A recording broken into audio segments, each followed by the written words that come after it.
Vous cherchez une source fiable d'informations pour rester connecté avec ce qui se passe en Haïti et dans le monde? Ne cherchez pas plus loin. Média 9 Haïti est là pour vous fournir des reportages complets, impartiaux et opportuns, couvrant une variété de sujets allant de la politique à la culture, en passant par l'économie et bien plus encore. Et maintenant, nous sommes fiers d'annoncer notre partenariat avec Akaro, une plateforme innovante qui offre un accès facile à des contenus variés en ligne. Grâce à ce partenariat, Média 9 Haïti et Akaro s'associent pour vous offrir une expérience médiatique enrichie, avec une gamme étendue de contenus de qualité accessible en un seul endroit. Restez informés, éduqués et inspirés avec notre collaboration unique. Découvrez les dernières actualités, explorez des sujets intéressants et plongez dans des histoires qui vous captiveront. Le tout sur Média 9 Haïti via Akaro. Média 9 Haïti et Akaro, ensemble pour vous offrir le meilleur de l'information et du divertissement. Restez branchés. Peu importe d'où vous nous écoutez, vous êtes branchés Média 9 Haïti. Vous cherchez une source d'information fiable, rapide et complète? Ne cherchez pas plus loin. Média 9 Haïti est là pour vous fournir les dernières actualités locales et internationales. Suivez-nous sur Facebook, Twitter X et Instagram à Média 9 Haïti. Écoutez nos émissions radiophoniques pour des informations en direct. Média 9 Haïti, l'information qui compte au moment où cela compte le plus. Média 9 Haïti, le rendez-vous incontournable de l'information. Vous êtes connecté à l'essence même de l'actualité haïtienne. Chaque jour, du lundi au samedi, c'est 30 minutes d'information entre 6h du matin, midi et 16h. Restez à l'écoute pour des nouvelles fraîches, des analyses percutantes et des reportages exclusifs. Média 9 Haïti, là où l'information prend vie, où les voix de la nation se font entendre. Nous sommes votre lien avec le monde, avec notre cher Haïti. Bonjour, bonsoir tout le monde. C'est jeudi 6 février 2025. Bienvenue dans le journal Corsa. Mes principales informations qui dominent l'actualité dans le pays d'Haïti. Décision administration prend plan pour les camper tout financement avec pays étrangers. C'est une opportunité pour dirigeants haïtiens prendre route bonne gouvernance pour changer Haïti. D'après ancien diplomate Pierre-Antoine Louis. Sous plan diplomatique, dirigeants haïtiens pas gagné aucune action capable de poser contre décision administration Donald Trump d'après analyse Pierre-Antoine Louis. Président association juriste haïtien pour avancement droit, Maître Marc Sonichol, dénoncé droit un tribunal première instance pour l'instant, Maître Bernard Saint-Ville, il dit qu'il violait liberté individuelle, il décidé pas prononcer sous plusieurs dossiers habeas corpus qui sous bioli. Réseau national cap défendre droit mondial exprimé préoccupation par rapport à comportement parquet Port-au-Prince dans dossier corruption qui impliquait 3 conseillers présidents. Président conseil électoral provisoire Patrick Saint-Hilaire installé Roger Jean-Philippe Augustin comme nouveau directeur exécutif KEPA et remplacé dans poste ça Max Delis qui était occupé fonction ça depuis plusieurs années. Ces titres sera divers sortes nous va présenter pour dans journal Cap venir qui était branché.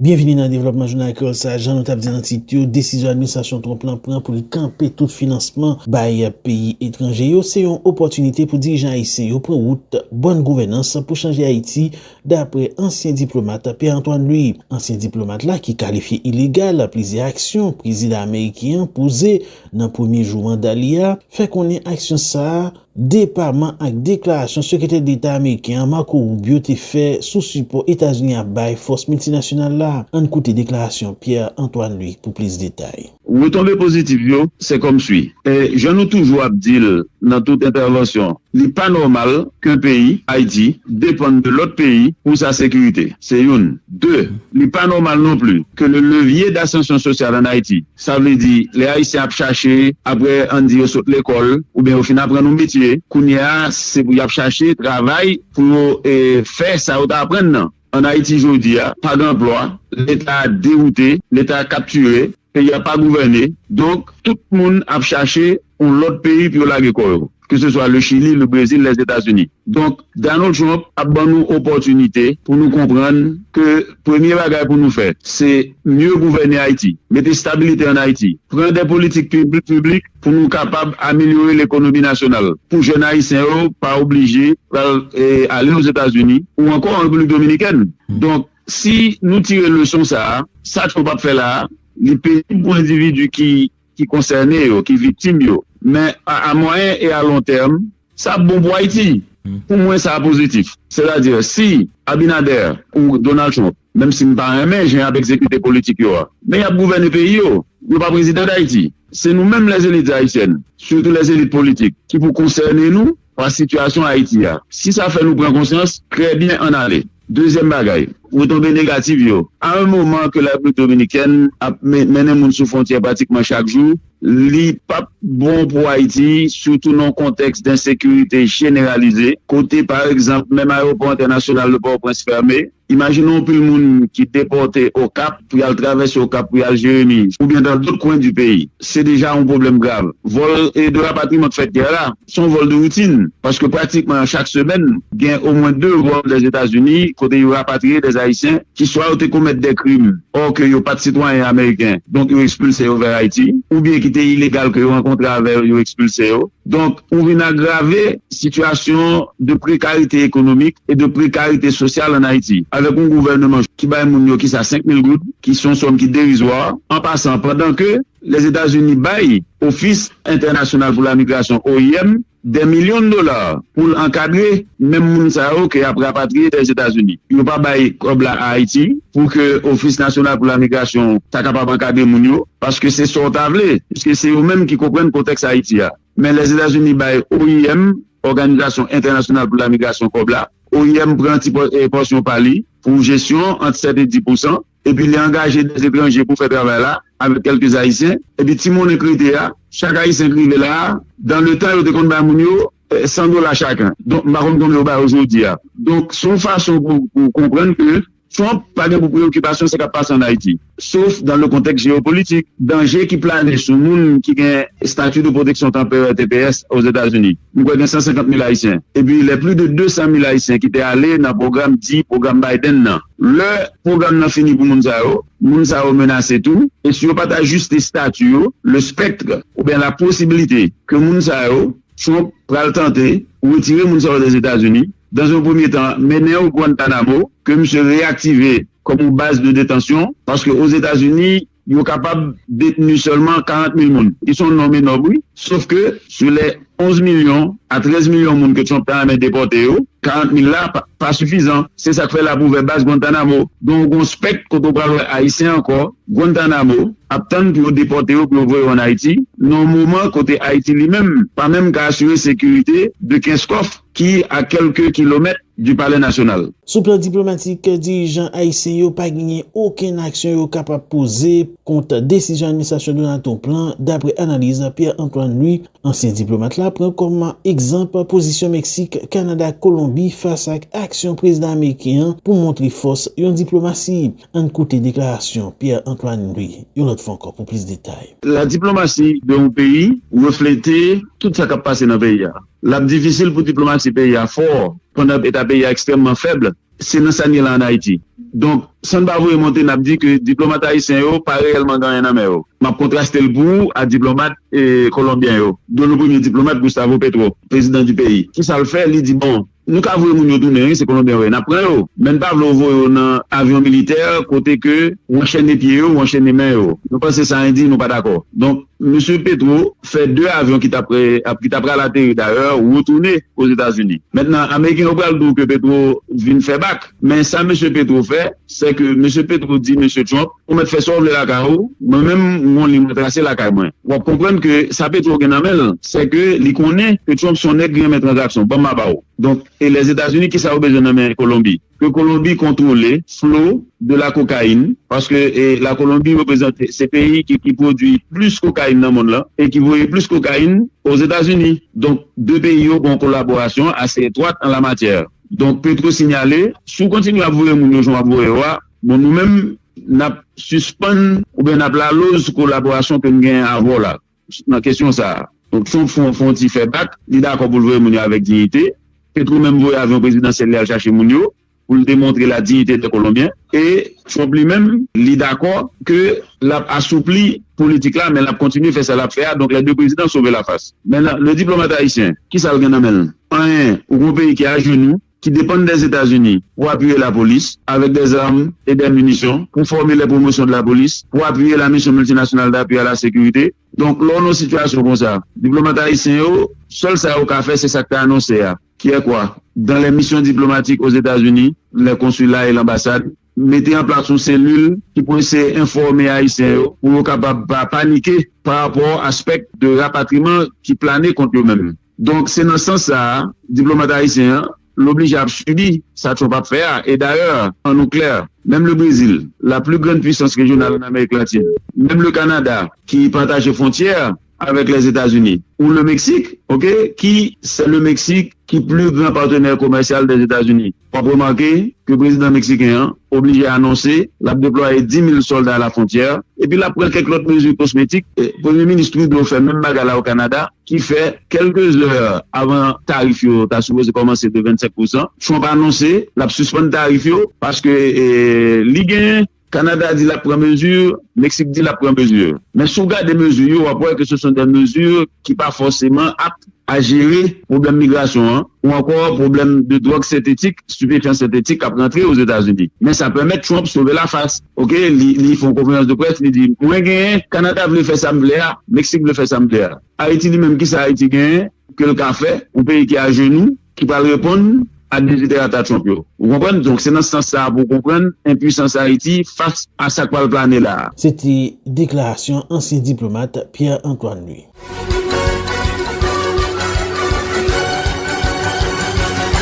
Président Association juriste haïtien pour avancement droit, Maître Marc Sonichal, dénoncé droit un tribunal à la première instance Port-au-Prince, Maître Bernard Saint-Ville, les dit qui viole les libertés individuelles, les décidé pas prononcer sous plusieurs dossiers habeas corpus qui soumis au lit. Maître Marc Sonichal, qui fait qu'on est association recevoir dans ce sens plusieurs plaintes nommé justiciable, annoncé la écrit conseil supérieur pouvoir judiciaire avec office protection citoyen pour attirer attention sur situation si là. On écoute déclaration Marc Sonichal pour plus de détails. Ça va dénoncer dans la juridiction de Port-au-Prince en particulier, c'est le fait que le juge Bernard Saint-Ville, le doyen du tribunal de première instance, que la loi placée pour le prononcer, la liberté moun violée, la loi dit, il a parlé de maman, loi PIA, que c'est la constitution de 1987, dit qu'en matière de crime ou de délit, on moun subit une arrestation. L'a subi suite à arrestation, ça, il y a une détention irrégulière, juge qui placé pour prononcer sous arrestation, ça, et sous l'égalité de détention, c'est le doyen du tribunal de première instance. Eh bien, actuellement, à Port-au-Prince, le doyen, le juge Bernard Saint-Ville, n'a pas respecté prescription que la Constitution mettait, le dit pour que le doyen prononce audience tenante sans remise ni taux de rôle. Je dis à Ougon Mouni arrêté, et qui a subi une détention préventive prolongée, l'ont introduit action à l'habeas corpus devant doyen, ou pas contre qui l'on a prononcé sous lui, parce que le cas allait 1 an, 2 ans, 3 ans, et parfois, il y a des gens qui va même connaître qui passait des dossiers, c'est peut-être ça que l'Association nationale des juristes haïtiens a recevoir dans le moment contre doyen et que nous voulons interpeller l'autorité compétente sur ça. Déjà adressé une lettre ouverte dans ce sens au président du CSPJ. Nous avons adressé une lettre ouverte également aux responsables de l'Office de la protection du citoyen parce que la loi baille protecteur citoyen attribution ça pour que les protéger citoyens contre les abus de l'administration. Alors, ça notre plaidoyer sur ça. Nous pas avocat, nous pas quoi avocat et Victor Profane. Jusqu'à présent, moi-même, en tant que président de la NAJAD, nous pas gagné certitude que avocat Victor Profane fait partie de structure ça. Mais, ma profite dire, que le Victor Profane, que le Marc Sonichal, que le n'importe non dans la société. Depuis son monde qui a arrêté en marge de la loi, Constitution fait de doyen, le juge compétent pour lui prononcer sous l'égalité arrestation. Là, il n'est pas question pour nous dire si c'est tel monde ou de tel autre monde. Dans le cas par nous, à Najad, nous avons plusieurs avocats, parmi lesquels, nous ne pouvons pas citer non parce que le patron doit citer non la radio, mais nous avons un avocat qui introduit en action l'habeas corpus au mois de de juillet de l'année 2024 en faveur d'un jeune qui a arrêté en juillet 2023. Jeune femme, un jeune garçon, jusqu'à présent, M. a croupi en détention préventive prolongée. Action introduite devant doyen, le juge Bernard Saint-Ville, jusqu'à présent, il n'a pas jamais prononcé ce dossier. Et c'est Youn Kayo. Il y a l'autre avocat qui a un dossier habeas corpus devant doyen qui a plus de 3 ans. Doyen pas jamais prononcé. Selon les prescriptions de la Constitution de 87, nous pas qu'à tolérer au doyen pour que la recevoir dossier habeas corpus non-même, l'État peut-être il a bralé 1 an, 2 ans, 3 ans, 4 ans, il pas jamais prononcé. Il pas normal. De l'autre côté, Marc Sonichal exprime préoccupation par rapport à nouveau mot d'ordre grève greffier lancé dans 18 juridictions pays. Les critiques du ministre de Justice et Sécurité publique là mettent à Patrick Pellissier qui d'après lui-même pas travail pour faire respecter droit justiciable. En écoute déclaration maître Marc Sonichal pour plus de détails. Chaque fois d'autant de grèves dans le système judiciaire, surtout c'est des gens tant que magistrats debout, tant que greffiers qui relèvent directement du ministère de la Justice, nous comprenons que c'est parce que le ministre de Justice qui gagne, il n'est pas conscient de porter responsabilité vis-à-vis de l'amour dans la société. Chaque fois entendez que un commissaire du gouvernement ou bien un greffier capable de faire grève ou bien un huissier et que le ministre de Justice n'a pas couru passer devant pour prendre mesures adéquates pour empêcher ça fait, c'est parce que le ministre de Justice a dit cautionner violation de l'amour. Si le ministre de Justice n'a pas cautionné violation de l'amour, nous avons dit ça récemment, on a dit ça dans une conférence de presse. Si le ministre de Justice qui sont spécialistes en droit humain, maître Patrick Pellissier, nous connaissons, nous avons livre, nous connaissons le doctorat en droit humain. Si M. Patrick Pellissier tolère les grèves à répétition en fait dans le système et que je veux dire là, il connaît très bien que chaque fois que il y a grève, c'est un justiciable qui a payé conséquences, c'est les professionnels du droit qui ont payé conséquences. Mais s'il était conscient de ça, il a pris toutes mesures appropriées pour l'empêcher de grève en fait. Donc nous vivons une société côté que vraiment son cri de l'état du droit, parce que le monde qui placé pour faire respecter la loi, c'est le premier violateur de la loi. Malheureusement, c'est constat ça nous fait dans Anajad. Dans le niveau Anajad, le message nous c'est clair. C'est pour autorité établie, qui a touché l'argent de l'État, qui a joué de privilèges de l'État, qui a touché l'argent chaque citoyenne, quel que soit faire lié dans la société, parce que c'est grâce à l'argent collectivité que l'État est capable de rémunérer tout le monde. C'est pour nous prendre toutes mesures appropriées pour que le droit fondamental monde garanti dans la société. Donc, toutes mesures qui doivent être pour empêcher greffiers, huissiers, magistrats, debout ou assis faire grève, mesures ça doit être rapidement parce que nous-mêmes, qui défendons le droit monde, nous ne pouvons pas tolérer que deux monde qui est là, qui est placé pour garantir le respect de droit monde, pour y prendre plaisir à violer le droit monde. C'était une déclaration maître Marc Sonichal, président de l'association juriste haïtien pour avancement droit. Toujours dans le chapitre la justice, réseau national cap défendre droit moun exprime préoccupation par rapport à comportement parquet Port-au-Prince dans dossier corruption qui implique 3 conseillers présidents yo. RNDDH a dit le regrette après plus passé un mois juge instruction Benjamin Félix P qui tape travail sur dossier ci là remettre parquet juridiction ordonnance libre. Responsable RNDDH qualifie scandaleux comportement chef parquet Port-au-Prince face à dossier ci là. En écoute déclaration Marie-Josée Auguste du Sénat responsable programme RNDDH qui apporte plus de détails pour nous. Depuis les scandales corruption qui éclaboussé conseiller président Smith Augustin Emmanuel Vertiller et Louis Gérald Gilles l'a éclaté, RNDDH a suivi dossier ça de près. Jodi RNDDH très préoccupé par comportement scandaleux commissaire gouvernement Port-au-Prince magistrat Franz Moncler dans façon de décider de traiter dossier ça. Dans date 17 janvier 2025 là, magistrat Félix May voyait dossier à bail paquet et l'obtenir réquisitoire définitif paquet pour le cas émettre ordonnance. RNDDH saisi ouais que presque un mois après, commissaire gouvernement Port-au-Prince décidé kembe dossier. Chaque fois nous parler avec lui, magistrat dit nous que réquisitoire définitif là en cours. Mais l'hérité l'obtient alors que selon la loi, il gagne 5 jours francs pour le rendre réquisitoire li sous peine de prise à partie parce que yo ka attaquer s'il si décidé kembe dossier. Donc RNDDH croit que paquet Port-au-Prince là gagne un comportement département dans dossier ça. C'est même paquet qui te voyé dossier pour enquête l'ouvri. C'est même paquet à Jodia qui décide kembe dossier et qui pas vle que enquête là abouti. Seule différence là c'est que magistrat qui te voyé réquisitoire d'informer maître Lionel Constant Bourgoin pas là encore. RNDDH a rappelé que parallèlement, commissaire gouvernement cour d'appel Port-au-Prince magistrat Claude Jean mandé cour d'appel là pour lui déclarer que Smith Augustin, Emmanuel Vertiller et Louis Gérald Gilles pas passible devant un tribunal de droit commun et que magistrat instructeur pas qu'à mener enquête sous moun sa yo. Te gagné audience dans date 15 janvier 2025 là dans cour d'appel là. et RNDDH était présent. La Cour d'appel Port-au-Prince ordonné des pièces pour lui décider. Jeudi, RNDDH croit que commissaire gouvernement Port-au-Prince, magistrat Franz Moncler, décidé mettre dossier en attente, l'après été gardé qui sa Cour d'appel pour le décider. Et c'est peut-être ça, RNDDH dénoncé comportement attentiste commissaire gouvernement Franz Moncler qui pas semblé du tout à comportement un magistrat doit gagner. RNDDH a tout dit pour tout le monde que arrêt ordonnance cour d'appel là pas brinding travail magistrat instructeur. Appel que inculpé été fait sous base mandat comparution magistrat instructeur à Benjamin Félix mette émettre contre yo pas suspensif. Donc décision cap sorti dans arrêt ordonnance là pas suspensif tout. Seule façon pour magistrat Félix me dessaisir de dossier c'est ordonnance li pour li rendre. Laissa inculpé yo va faire appel de ordonnance là. RNDDH croit que il est le temps pour intérêt l'État protéger enfin. C'est peut-être ça RNDDH a demandé ministre justice là qui te dit que politique gouvernement en matière de lutte contre corruption pas changé pour lui intervenir dans dossier nan mandé deux paquets yo pour yo ressaisir. RNDDH a demandé pour coup d'appel Port-au-Prince là tout. Prendre décision qui allait dans le sens de protection intérêt l'État haïtien. Et faut que direction générale des impôts mette main li à la patte pour défendre intérêt l'État, non attaquer tout magistrat qui continue à protéger monde qui impliqué dans acte corruption.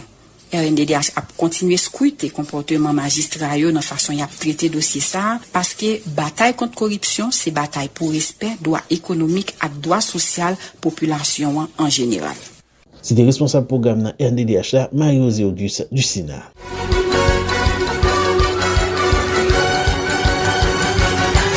Président Conseil électoral provisoire Patrick Saint-Hilaire a installé Roger Jean-Philippe Augustin comme nouveau directeur exécutif KEPA. Il a remplacé dans poste ça Max Telis qui était occupé fonction ça depuis plusieurs années. Président KEPA a salué le travail directeur exécutif sortant pendant le mandat nouveau directeur exécutif là commencer travail pour remplir mission comme ça doit. Il a invité tout employé et institution accompagner Roger Jean-Philippe Augustin pour aider bien remplir mission et aider conseil là préparer le processus électoral là. En coup de déclaration président conseil électoral là, Patrick Saint-Hilaire pour plus de détails. J'éprouve un réel plaisir à prendre la parole aujourd'hui aux côtés de mes collègues du Conseil électoral provisoire à l'occasion de l'installation du nouveau directeur exécutif en la personne de M. Roger Jean-Philippe Augustin qui a gagné l'appel à candidature restreint en vue de combler la vacance laissée par le départ de M. Delis. Le Conseil électoral provisoire est par excellence l'organe chargé de l'organisation des scrutins, de départager les voix à tous les niveaux. À ce titre, le Conseil est appelé à travailler dans la transparence la plus totale afin de mériter la confiance de toute la population. Si qu'on crise dans le pays, c'est la méfiance de personne ne fait personne confiance. C'est pour cela qu'au niveau de ce Conseil, nous essayons de nous mettre ensemble, de faire des sacrifices, de poser des actes d'abnégation pour créer la confiance nécessaire pour arriver à des élections crédibles dans le pays. Cette transparence et la confiance attendue, tant des candidats, des partis politiques, des électeurs et de la population en général ne seront gagnés que si tous les éléments de la chaîne s'impliquent à fond. Cette implication indispensable pour faire tourner comme il se doit la machine électorale concerne tant les conseillers électoraux que les responsables des structures déconcentrées, les BRC, les BRD qui deviendront plus loin les becs et les bêtes. Permettez que je salue au nom de mes collègues conseillers et conseillères l'arrivée du nouveau directeur exécutif du CEP en la personne de M. Roger Jean-Philippe Augustin.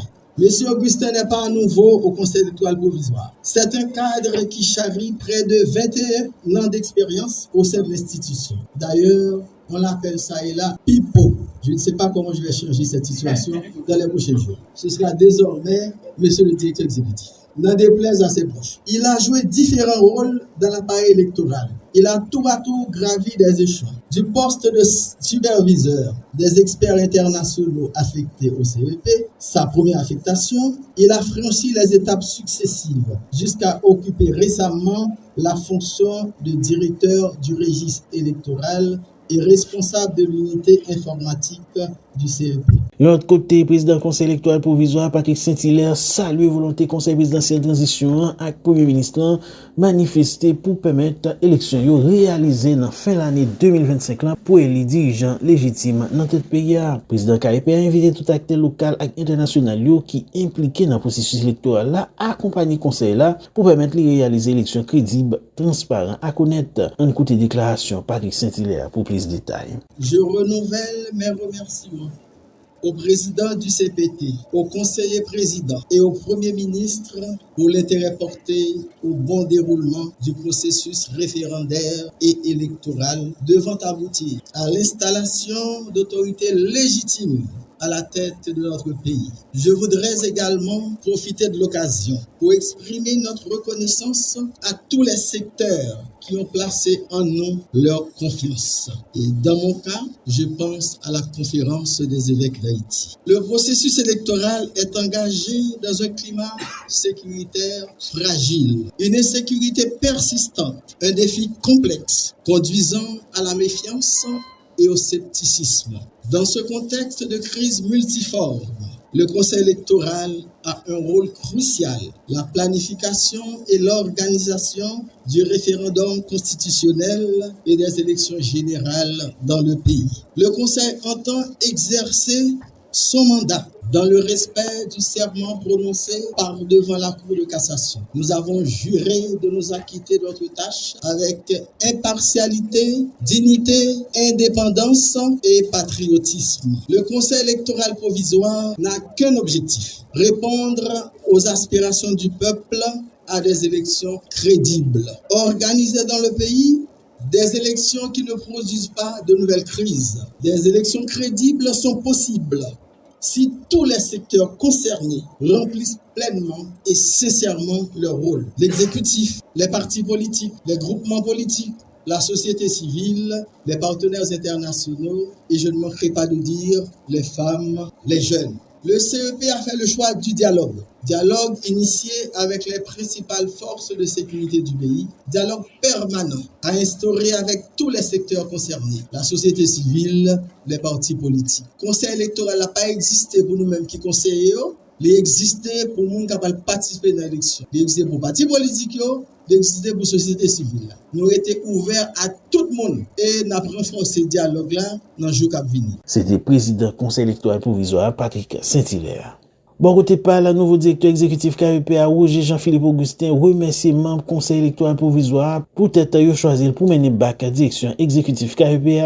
Monsieur Augustin promet libre travail main en main avec membres KEP pour aider à réaliser bon genre élection pour renouveler le personnel politique là. Philippe Augustin m'a depuis loin collaboration tout emploi institution électorale là pour faciliter le réussite dans la mission libre. En écoute déclaration Roger Jean-Philippe pour plus de détails. C'est avec une profonde émotion et un grand sentiment de responsabilité que je prends la parole aujourd'hui à l'occasion de ma nomination au poste de directeur exécutif du Conseil électoral provisoire. Je tiens tout d'abord à exprimer mes vifs remerciements aux distingués membres du Conseil électoral pour la confiance qu'ils m'accordent en m'attribuant cette responsabilité. C'est un honneur pour moi de continuer à servir l'institution électorale où j'ai eu le privilège de travailler pendant de nombreuses années en tant que directeur du registre électoral. Cette longue expérience a renforcé mon engagement envers la mission essentielle du CEP qui est celle de garantir des processus électoraux transparents, crédibles et inclusifs au service de la démocratie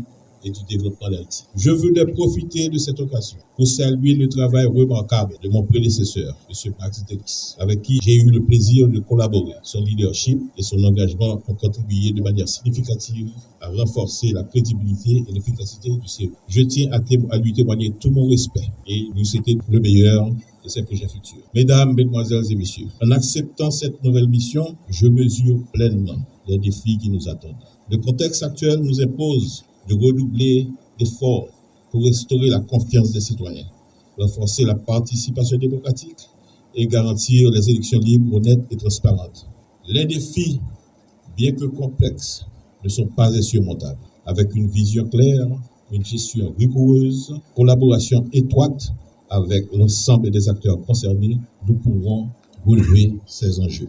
Je suis convaincu que cet ensemble, avec nos compétences combinées, notre détermination et notre dévouement que nous réussirons à bâtir un avenir meilleur pour les institutions électorales. En terminant, je voudrais remercier chacun d'entre vous, mes collègues, mes collaborateurs, surtout ceux de la DRE, nos partenaires nationaux et internationaux, pour votre soutien et votre engagement continu. Ce nouveau poste, je ne le vois pas comme une récompense personnelle, mais comme une opportunité supplémentaire de servir la patrie avec honneur et intégrité.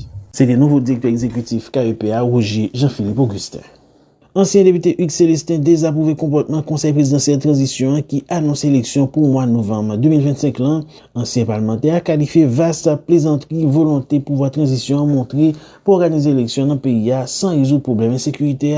On écoute des déclarations Hugues Célestin pour plus de détails. C'est vraiment vulgaire plaisanterie. Là, il y a un dirigeant, pas de moyens. Il y a un monde qui a un parcours pour passer la question politique dans le pays d'Haïti, qui même un parti politique était à partir de partis politiques ça, dans le conseil présidentiel transition. Même les partis politiques semblerait-il et pas cautionner ça. Parce que nous ne pouvons pas comprendre comment nous le représenter. Un parti politique, pas fiable, dit on barré, ou même dit on barré. Dernier, notre parti, monsieur le représenté, dit élection pas possible dans le pays d'Haïti. Et c'est pas seul parti ça, non? Nous entendons l'autre parti, l'autre leader, qui est membre dans le niveau CPTA, qui dit KPTA, qui dit élection pas facile.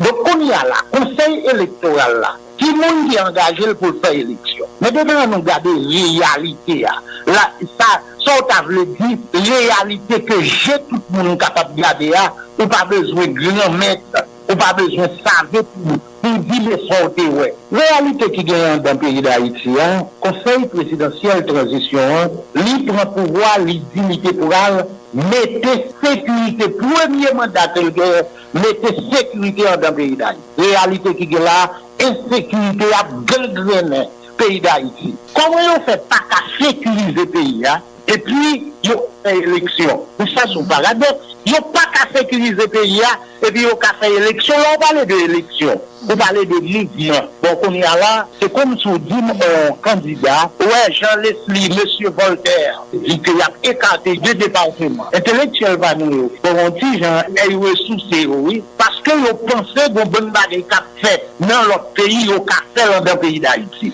C'est comme si on dit, il y a une femme, il y a un garçon, qui a vivre dans le département de l'Ouest, il n'a pas droit candidat, non? Comment l'a fait traverser Canaan? Comment l'a fait passer là, pour notre plateau central pour la faire campagne? Pas d'avion qui vole Port-au-Prince, non? Il y a un service d'hélicoptère qui prend mon Port-au-Prince, qui mène dans l'aéroport international au Cap-là. Comme si c'était une mission pour permettre transport aérien fait dans le pays d'Haïti. D'ailleurs, ça va dire rien parce que chaque fois a besoin de voyager. Non seulement il y a payé un service d'hélicoptère très cher, mais en même temps, tout, il y a un hélicoptère Nations Unies ou autre. C'est pas problème parce que même il a fonctionné auprès de la République. C'est des déclarations ancien député Hugues Célestin.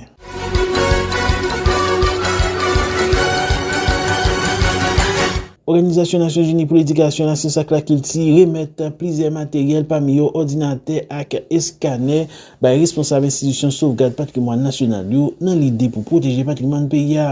Distribution matériel ça yo marqué une étape importante dans le cadre projet renforcement capacité opérationnelle ISPAN. Projet ça un support ministère culture République française d'après Eric Volibi, représentant UNESCO en Haïti qui salue GFO ISPAN ensemble avec équipe pour faire préserver et valoriser le patrimoine pays d'Haïti. Un côté déclaration Eric Volibi pour plus de détails. Aujourd'hui, nous sommes réunis pour la remise du matériel à l'Institut de la sauvegarde du patrimoine national haïtien. C'est un événement qui aujourd'hui marque une étape importante dans le cadre du projet de renforcement des capacités opérationnelles de l'ISPAN, projet soutenu par la République française que nous remercions au travers du ministère de la Culture pour la préservation du patrimoine haïtien. C'est le contexte et l'importance de ce projet, c'est, comme je disais, la sauvegarde et la valorisation du patrimoine, qui sont essentiels pour préserver l'histoire et l'identité du peuple haïtien. Grâce à la numérisation, nous franchissons une étape décisive vers la modernisation et l'accessibilité des précieuses ressources documentaires de l'ISPAN. Ce projet permettra non seulement de protéger des documents inestimables aux aléas du temps, mais aussi de les rendre accessibles aux chercheurs et au grand public, sans oublier les étudiants. Nous tenons à exprimer notre profonde gratitude une fois de plus à la République française pour son appui constant à la protection du patrimoine haïtien. Nous saluons également les efforts inlassables de l'ISPAN et de ses équipes qui travaillent sans relâche pour préserver et valoriser notre héritage commun. Cette remise de matériel inclut des ordinateurs, des scanners et d'autres équipements essentiels, représente une avancée assez significative vers un patrimoine qui est mieux conservé, mieux diffusé et mieux étudié. Nous espérons que cette initiative ouvrira la voie à d'autres collaborations fructueuses. Ce projet, je le rappelle, est un projet à hauteur de 40 000 euros, pour lequel il y aura la fourniture des équipements de numérisation, mais également de la formation. C'était une déclaration Eric Volibi. Ambassadeur français dans le pays d'Haïti qui a participé dans l'activité a déclaré protection patrimoine, c'est un sujet qui gagne un peu l'importance pour le pays. Antoine Michon parlait sur 76 sites patrimoine haïtien qui menacent un baris désastre naturel avec vol qui fait très souvent. C'est dans le contexte ça pour sauver le patrimoine haïtien. Pays à travers le ministère qui dit ensemble avec UNESCO prend engagement pour bailler une subvention 40 000 euros pour aider l'ISPAN dans le travail la fait. On écoute des déclarations. Antoine Michon pour plus de détails. Dans ce contexte d'un patrimoine haïtien en péril, qu'on s'est engagé avec l'UNESCO, avec cette subvention donc, de 40 000 euros qui vient du ministère français de la Culture, pour appuyer l'ISPAN, donc l'Institut de sauvegarde du patrimoine national, qui est une institution vraiment très importante, qui date, je crois, de 1979, est très importante pour le pays, et donc on a souhaité la soutenir sur ce projet, donc avec du matériel qui permet de numériser les archives de l'ISPAN, mais plus largement, ce projet doit permettre, à travers des formations, de travailler sur la conservation du parc national historique Citadelle Sans Souci. Donc c'est un projet important et on est très heureux de pouvoir le soutenir. Et ça s'inscrit pour nous dans une politique plus large de soutien au patrimoine haïtien. On le fait notamment avec aussi un projet de numérisation d'archives de la bibliothèque haïtienne des Spiritains, qui est une bibliothèque unique dans la région des Caraïbes, qui comprend plus de 35 000 ouvrages, qui a aussi souffert du tremblement de terre de 2010. Heureusement, les livres ont été préservés. Et donc, on soutient ce projet pour numériser, conserver ce patrimoine très important. Et nous travaillons également avec la Focale et le Centre d'art sur la conservation du patrimoine pictural extraordinaire qu'accueille le Centre d'art, où il y a 50 ans ou 60 ans de patrimoine pictural haïtien. Donc, on est très engagé là-dessus, et je dirais, je citerai Dany Laferrière, qui dit que Haïti est un pays riche par son histoire, par sa culture et par le courage de son peuple, et que son patrimoine est le témoignage vivant de cette richesse. Et je pense que cette citation nous dit bien à quel point la protection du patrimoine haïtien est essentielle, car elle est au cœur de l'identité et de la mémoire collective du pays. Et comme le dit aussi, pour citer un autre écrivain, celui de la français martiniquais, Aimé Césaire, un peuple sans mémoire est un peuple sans avenir. Préserver le patrimoine, c'est transmettre aux générations futures les racines qui leur permettront de grandir. Et c'est voilà, sur ces mots que je voudrais conclure pour dire la France sera toujours aux côtés d'Haïti pour l'aider dans la conservation, la protection et la mise en valeur aussi de son patrimoine, qu'il soit matériel ou immatériel. C'est un engagement de la France, mais c'est aussi, je pense, plus largement un engagement de la communauté internationale. Et le travail et la présence de l'UNESCO en témoignent, car ce patrimoine est aussi un patrimoine de l'humanité et c'est souvent reconnu comme tel par l'UNESCO. C'était l'ambassadeur de la France en pays d'Haïti, Antoine Michon. Souvent, par le directeur exécutif Institut Sauvegarde Patrimoine National là, déclaré avec travail y a fait dans l'ISPAN, scanner documents yo et puis rendre au public, ça permet de vulgariser plus patrimoine haïtien. El soit là, remercie pays la France avec tout l'autre partenaire qui participe dans l'effort ISPAN a fait pour protéger patrimoine yo. En côté déclaration, El soit là pour plus de détails. C'est un projet qui est financé par le ministère de la Culture française et au niveau de la direction du patrimoine, mission du patrimoine mondial. Donc, c'est un projet très, très ambitieux et aujourd'hui, on arrive quand même à une deuxième phase de ce projet parce qu'on a travaillé sur une phase qui concerne déjà le plan de gestion du parc national historique et aujourd'hui, on arrive à une deuxième phase qui est extrêmement importante parce que la documentation de l'ISPAN, autant dans un contexte où tout va mal dans ce pays. Donc, avec ce travail qu'on est en train de faire pour la scannerisation des documents et le rendre public aussi sur le site de l'ISPAN à travers ces matériels qu'on va recevoir ici aujourd'hui, ça nous permettra de vulgariser encore plus notre patrimoine et de faire cette transmission avec un peu plus de professionnalisme. Donc, nous disons merci à la France pour cette aide et particulièrement, on voudrait remercier deux personnes. C'est le directeur de la mission et patrimoine mondial, M. Bruno Favel et Véronique Dez. Ces deux supports ont été vraiment importants pour nous pour arriver à ce geste aujourd'hui. C'était une déclaration El Soakola.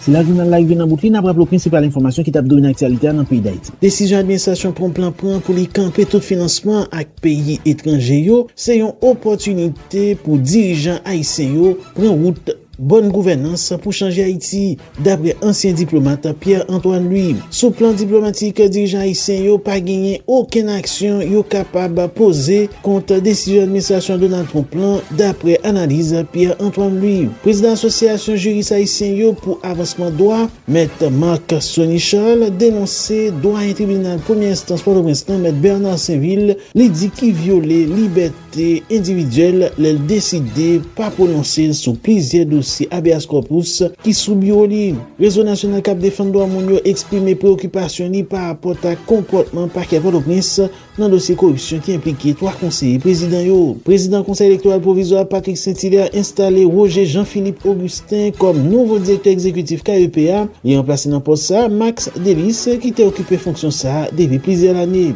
Merci tout le monde qui t'a écouté nous dans préparation, c'était directeur édition Jean-Jules Dugé, dans présentation et montage là, c'était moi-même Jean-Élie Paul. Nous casser rendez-vous avec vous pour un autre jour. Bye bye tout le monde.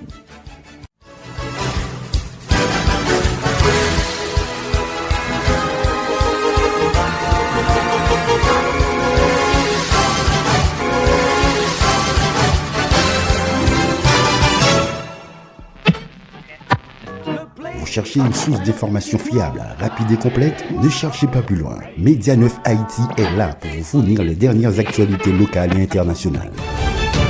Suivez-nous sur Facebook, Twitter X et Instagram à Média 9 Haïti. Écoutez nos émissions radiophoniques pour des informations en direct. Média 9 Haïti, l'information qui compte au moment où cela compte le plus. Peu importe d'où vous nous écoutez, vous êtes branchés Média 9 Haïti.